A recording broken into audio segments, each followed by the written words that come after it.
Short call. आज Nestle, HUL, ITC जैसी FMCG कंपनियों पर रहेगा फोकस। विप्रो के प्रदर्शन से मार्केट निराश।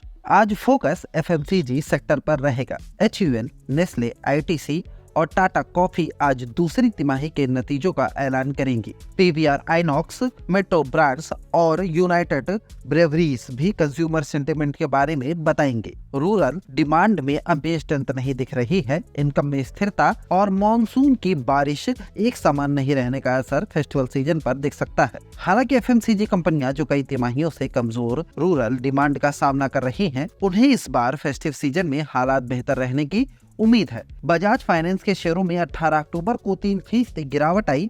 हालांकि कंपनी ने अच्छे नतीजे पेश किए। सवाल यह था कि क्या कंपनी हाई बेस पर स्ट्रॉन्ग ग्रोथ जारी रख पाएगी। इस सवाल का जवाब मिल गया है। पिछली कुछ तिमाही के नतीजों से यह साफ हो गया है कि कंपनी आगे भी स्ट्रॉन्ग ग्रोथ दिखा सकती है। बजाज फाइनेंस बीते 2 साल में बजाज फाइनेंस के स्टॉक को लेकर एनालिस्ट की सोच पॉजिटिव रही है। इस स्टॉक पर नेगेटिव आउटलुक वाले एनालिस्ट की संख्या कम है। HSBC का मानना है कि अगले 2 से 3 तिमाहियों में कंपनी के नेट इंटरेस्ट मार्जिन में 25 से 30 बेसिस पॉइंट की कमी आ सकती है। इसकी वजह यह है कि बजाज फाइनेंस फंड की बढ़ती कॉस्ट का बोझ ग्राहकों पर नहीं डालेगी। आने वाले दिनों में इस मार्केट में कंपटीशन बढ़ने की उम्मीद है। इसकी वजह है फाइनेंशियल सर्विसेज मार्केट में जियो फाइनेंशियल की एंट्री। हालांकि HSBC ने कहा है कि लोअर मार्जिन की भरपाई लोन बुक और ऑपरेटिंग लेवरेज में अच्छी ग्रोथ से हो जाएगी। विप्रो के स्टॉक में 18 से 1% की गिरावट आई।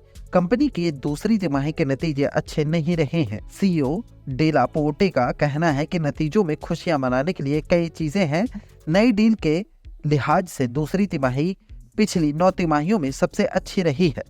$10 खर्च करने वाले क्लाइंट्स की संख्या दोगुनी हो गई है। मार्जिन स्थिर है क्योंकि कंपनी का फोकस ज्यादा मार्जिन वाली डील पर है। लेकिन एनालिस्ट का नतीजों को देखने का नजरिया अलग है। गोल्डमैन सैक और HSBC का कहना है कि मार्जिन एक्सपेंशन दूसरी IT कंपनियों के मुकाबले कम रहा है। बाजार हिस्सेदारी में भी कमी के संकेत है। हाई वैल्यूएशंस को देखते हुए बिजनेस ग्रोथ सुस्त लग रही है। इस साल मार्जिन बढ़ने की उम्मीद नहीं दिख रही है। आने वाले समय में कंपनी की बाजार हिस्सेदारी में कमी आ सकती है।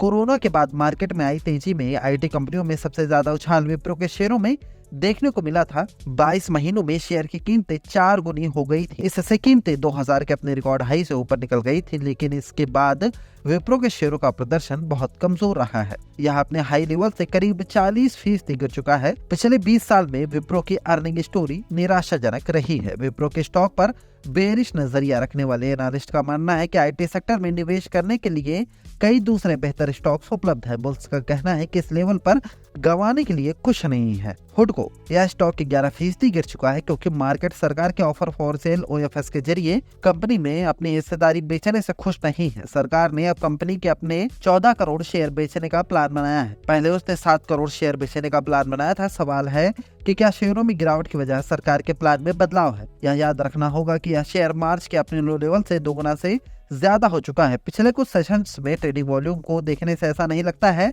कि स्टॉक में निवेशकों की दिलचस्पी कम हो रही है। अभी सरकारी कंपनियों के शेयरों में इन्वेस्टर्स की अच्छी दिलचस्पी है। ऐसे कई उदाहरण हैं जब सरकार के हिस्सेदारी बेचने के बावजूद शेयरों की कीमतों में मजबूती आई है। HUL इसका सटीक उदाहरण है। moneycontrol.com पर दी गई सलाह एक्सपर्ट्स की अपनी राय होती है। यह वेबसाइट या इसका मैनेजमेंट इसके लिए जिम्मेदार नहीं है। रीडर्स को इन्वेस्टमेंट से जुड़ा कोई फैसला अपने इन्वेस्टमेंट एडवाइजर से बातचीत के बाद लेना चाहिए।